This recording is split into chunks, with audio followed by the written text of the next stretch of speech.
to accelerate efforts of teaching is the root cause of our reading cognition, and the rest are just peripherals. The Eastern Cape Reading Strategy builds on the existing reading ecosystem on how to address our reading challenges in the province. As we understand it, the foundation of any quality basic education is predicated on reading. Reading for meaning, and as well reading with comprehension. Reading for meaning, according to researchers, is a research-based strategy that helps all readers build the skills that proficiently readers use to make sense of the challenging texts.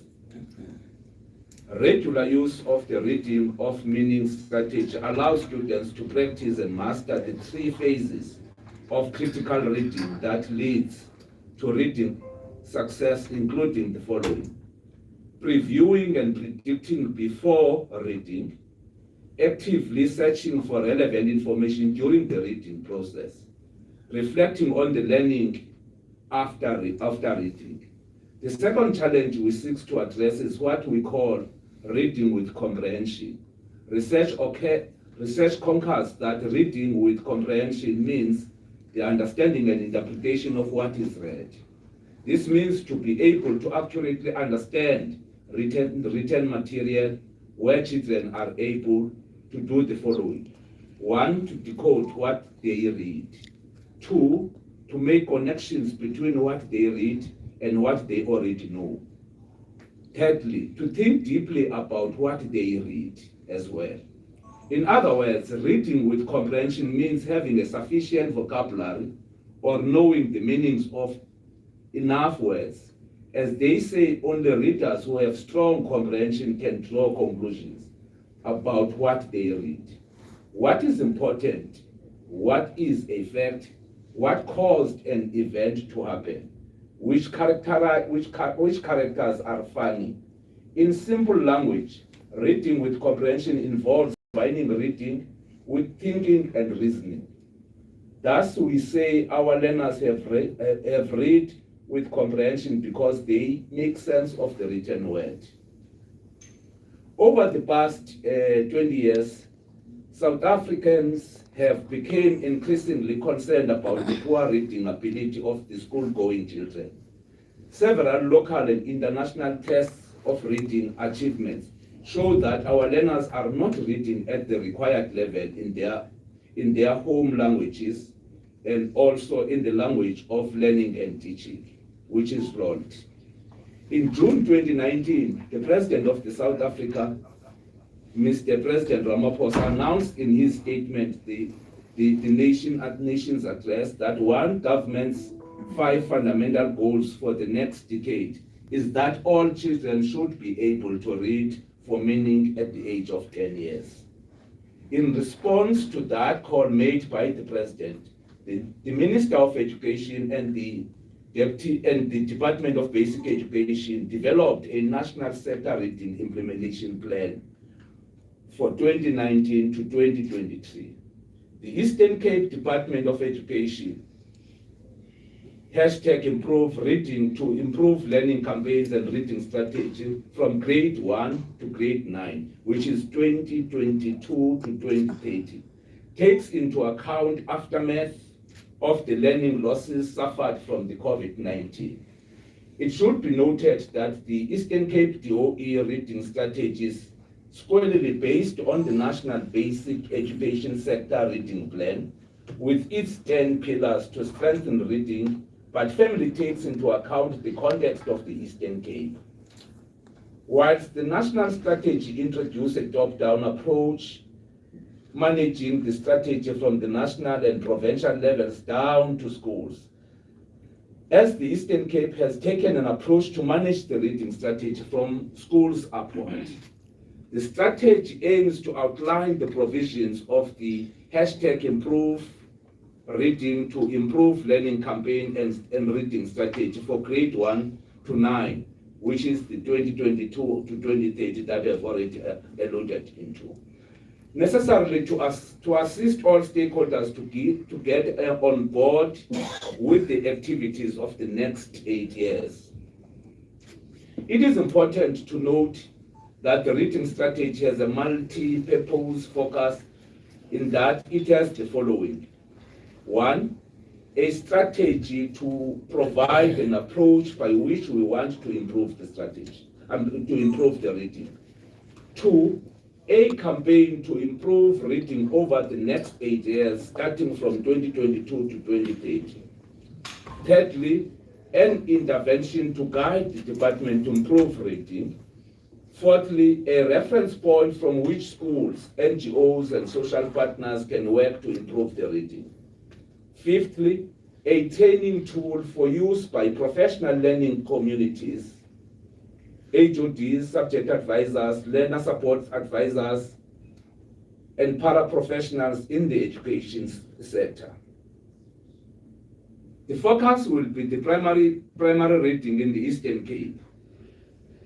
The focus is to build best practice in the teaching of reading and learning skills, to encourage an enthusiasm and desire for reading, to improve the reading ability of learners so that they are able to take their places in the job market and contribute to the economic growth, to build teachers' capacity to provide top quality teaching in all grades, to provide teachers with the necessary reading resources to teach reading effectively, to provide foundations of digital literacy that will enable learners to embrace the technological world.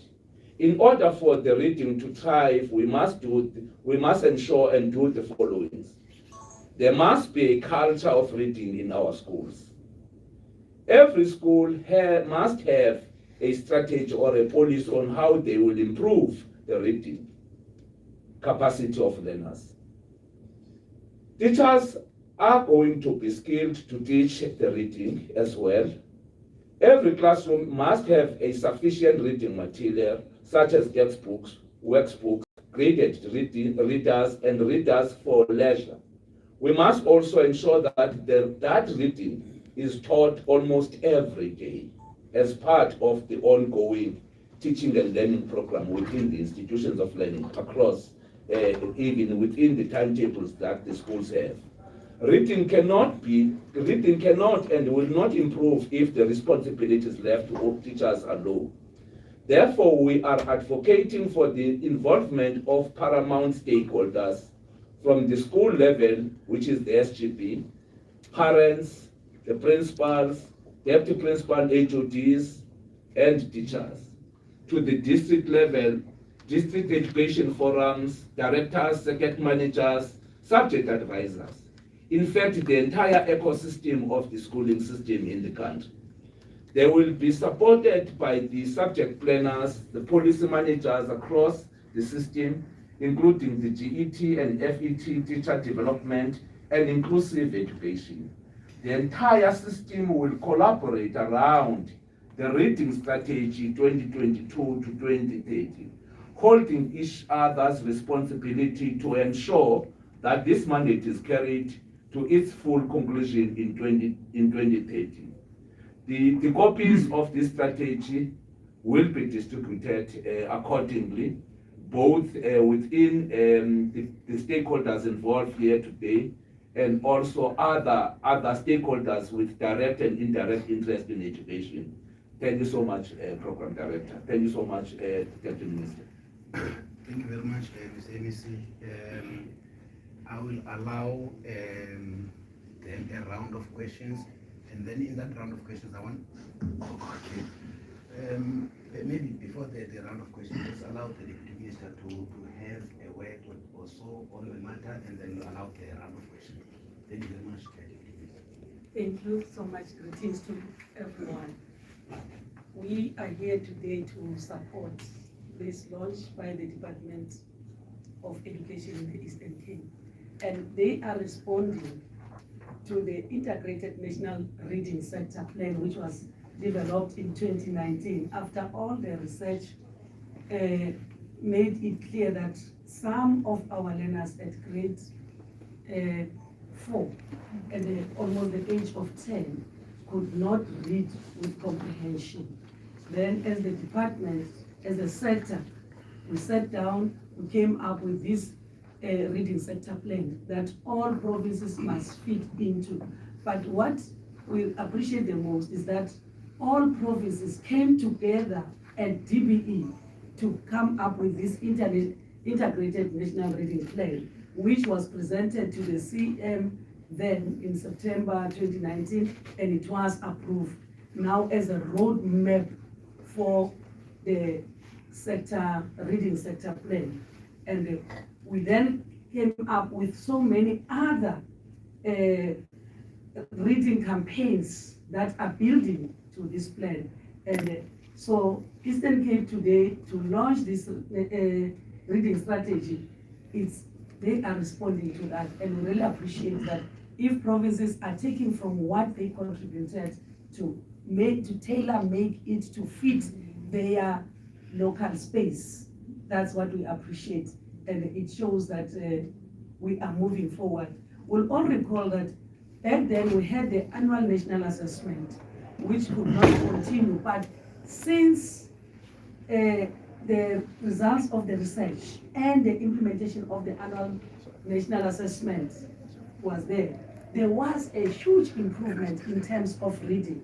But we also support the president who put it categorically clear that all South Africans must be a reading nation. We must be a reading nation. That's why the campaigns go beyond, it goes beyond the education sector to even ordinary communities and everywhere, that people wherever they are, they must read, and parents at home, they must help their children to read, and read with meaning and comprehension.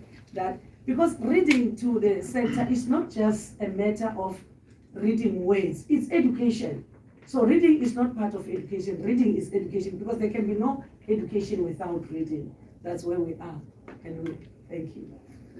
Thank you, Fine. Okay, thank you to the Deputy Minister. Colleagues, will allow a round of questions. We'll decide whether we continue with the second one after, of course, we observed from the first one. So colleagues will raise their hands and introduce themselves. I am Dima Mbonga from the Eastern Cape Education Department. Then you shoot your question. Thank you very much. Good morning. Ronald Masina from ENCA. Questions for the MEC. First time to be corrected, there are over 5,000 schools, public schools in the Eastern Cape.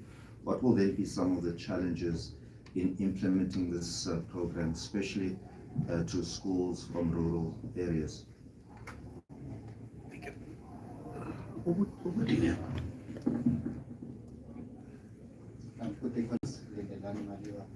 Eastern Cape News. My question to the MEC. MEC, you mentioned that you've got a campaign that you started from 2022 to 2030. So I will allow a clarity on the strategy that you're going to use. And do you have, are you confident with the literature in the province, like teachers and stuff like that? And I've got just one last question, Mr. Mdima. Are you confident with the literature in schools? Yes. Thank you very much. Anyone? Never? Dispatch? Thank you. Okay. We'll allow the leadership to respond, and then if there are follow-ups, we'll then it will be the last round and then close. Of course, after this one, we'll request the Deputy Minister and the MEC and the SG to remain behind so that they can have one-on-ones with some of the institutions or publications that are here. So over to you, sir. No, thanks, Dima. We will share the questions with the panelists. One, let me take the lighter one for me, the last one on the teacher capacity, their relevance. You know, education's philosophy and its own pedagogy, the basic education to be precise, is part of the evolution of the developing a nation, so to speak. So from time to time, you will have to make some augmentation on what then becomes a relevant capacity of the human resource that is capable of providing you with a clear perspective on the human capital. Because remember, education is the source for human capital. And if you then understand that, it means you can't then not intervene on the capacity of the teachers in order for us to be a bit relevant in terms of the ongoing thorough changes that are happening in education. In fact, for example, if you look into what the Deputy Minister have actually raised, this is an international phenomenon. The issue of learners unable to read with meaning, which then the country has located itself into that space and try to make some interventions so that we can be able to deal with that. But it then tells you clearly that the cohort of teachers that you have now, you will have to go for training probably for some of them, precisely because of the evolution of the curriculum itself, and also because of the reading, which have not been sacrosanct in the past 15 to 20 years. Hence, we're then arguing that it will be imperative that you anchor this strategy both in the institutions of learning, first and foremost, and also you anchor this strategy on the families as basic unit in the society. Because the attitude that we have is that for us to win this battle, you need to reorganize, reshape the society as well. In particular, the family as a unit, so that you don't have a reading strategy that speaks only on the formal processes of education, outside of the broad task of developing the entire communities. Hence, we're then saying it's going to be important that from school to school, but from community to community, and build an ecosystem that is capable of arriving into solutions on why kids are not able to read and write, why are not able to comprehend with the conceptualizations that are there in education center, so that you build a 21st century kid that is able to respond to any international challenge that you might find in the international space. Hence, I'm saying we are a sensitive sector. Hence, I'm saying the human capital lies on the pedagogy and education. So you can't then mess on that one, Chair. I'm not sure whether can I leave others to.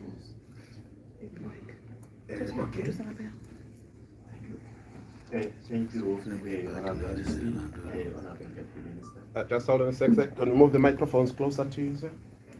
Thank you. Thank you. To deal with the question of how the strategy is going to penetrate our schools, given the nature of our school setting in this country. Just to say that we have 4 pillars of this plan around which we'll be dealing with institutionalization of the schools. The first one is to make schools ready by way of accommodating reading into the normal running of the school, especially managing timetables, allocating time for reading, which we are going to make it compulsory that in every primary school in the state Cape, there will be a reading period. If you look at the curriculum structure of our primary school, starting with the foundation phase, 3 learning programs, we are integrating within learning programs an hour for reading, which is going to be a compulsory component of this. The second one is teacher development and support. We have partnered up with a number of organizations that will help us to deal with teacher development. One of them is FUNAWAN, and that's to we have Flex Foundation, we have NACT, from National Department. We have quite a range of them. We have come up with the concept of a reading academy in Eastern Cape, which is a partnership between FUNAWAN, Eastern Cape Education, and Rhodes University. where we have almost worked out a number of qualifications around reading. And in this case, we've started with our subject advisors. They've done a program on teaching of reading, which is going to be cascaded to teachers. But over the next 3 years, we want all our teachers to go through a qualification on how to teach reading with meaning. As you all know that our system in the past has always been based on memory record, without reading, with understanding. So you can give a child a chapter or a paragraph, they'll go through, you ask them a question, and you find that they've not mastered the comprehension of what is being said. So the biggest challenge is to teach them to read with meaning and to read with comprehension. So the partnership with Rhodes University is about the art and science of teaching, of reading, especially reading with meaning and also reading with comprehension. The third element of the strategy is resourcing. And in this case, we're looking at, in fact, we've started a process of calibrating a set of readers. And the set of readers is in the home mother tongue or home language mother tongue versions and transitioning grade 4 into English. And these graded readers are readers that are designed to take them through the year. So once they finish that package, then you are able of the word count and almost comprehension levels that they can master. The policy position that supports us is the introduction of the early graded reading, which is EGRA, which also seeks to assess at every level and stage of what their level of reading is. Now, in these resources, we're also managing the structure of our classroom. We're looking at the pictorial dimension as well as the resource level of each classroom, especially our library corners, and where we encourage teachers to look at library corners. And this is so far with quite a number of donations of books, that have been made by various private entities to the department, and we've really chosen schools where they can come. And then the last one is almost what you might call teacher support and assistance through the Presidential Youth Initiative, wherein we are establishing reading associates and assistants in class who are trained on how to support teachers in the teaching of reading as well as mathematics. So we have a cohort that went in last year and we've taken them through a training program. So what they do is to provide support to the teacher. As the teacher is preparing for the main lesson, they also do the catch up within the classroom. So we were trying to make sure that reading is becoming a culture instantly. And through this process, I should think it's going to be driven by individual schools. Can I just say that probably we are one of the provinces where the levels of stability, particularly issues of, disruptions, the level of stabilities have increased tremendously. And we have a very stable environment in our schools. You don't hear strikes, you don't hear, those kinds of things. So that makes it very, very possible for our schools to be receptive to programs of this nature. I think it will only be unknown, like your community strikes, that might affect the work that we're doing. But so far, we've dealt with the big issues. We can look at issues of extremism, we will look at issues of community protest. At least we've argued with communities, at least, to save our schools and from all of these destabilizations. And this is where we are in terms of penetrating the program to our schools. Thank you. Yeah. We're moving on to broader national perspective.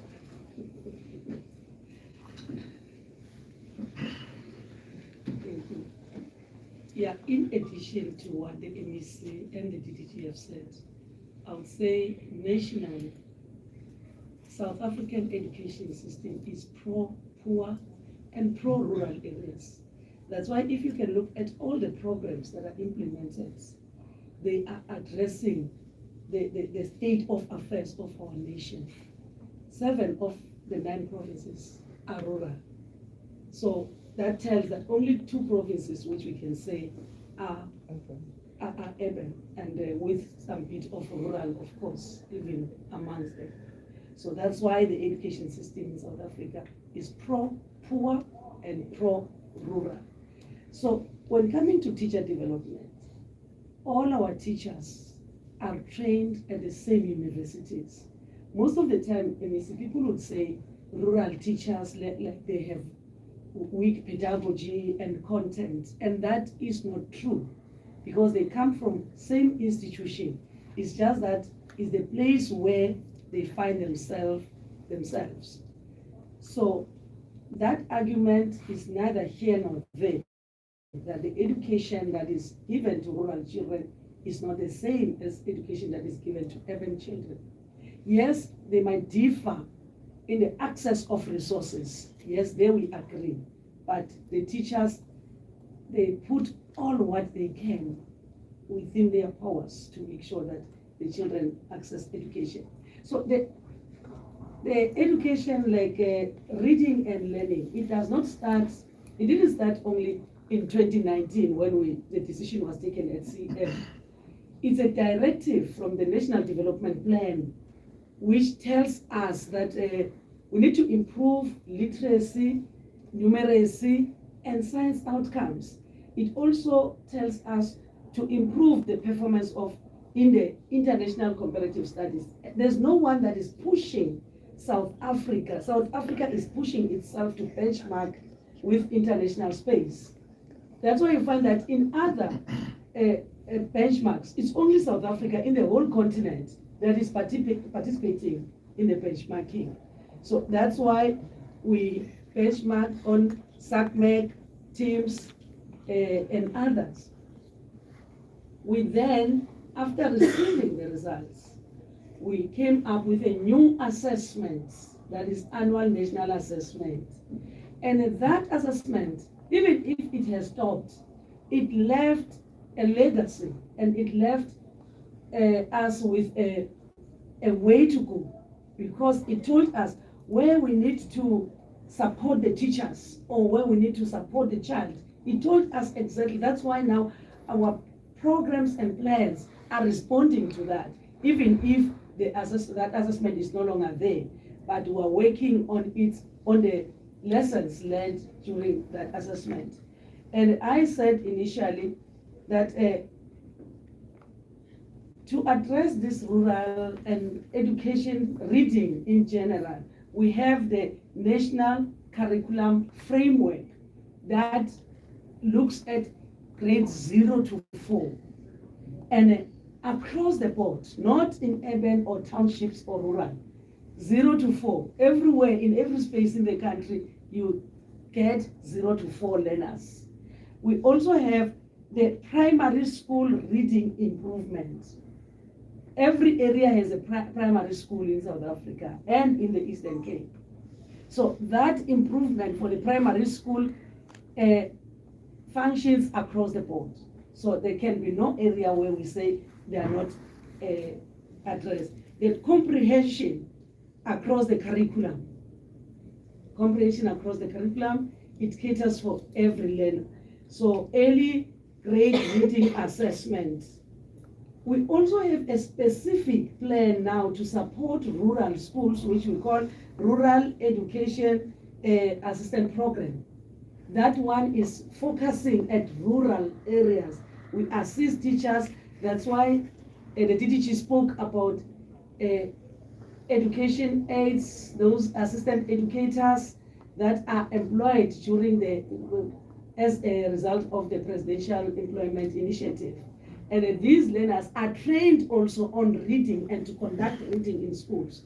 We'll all recall that before COVID-19, this was moving.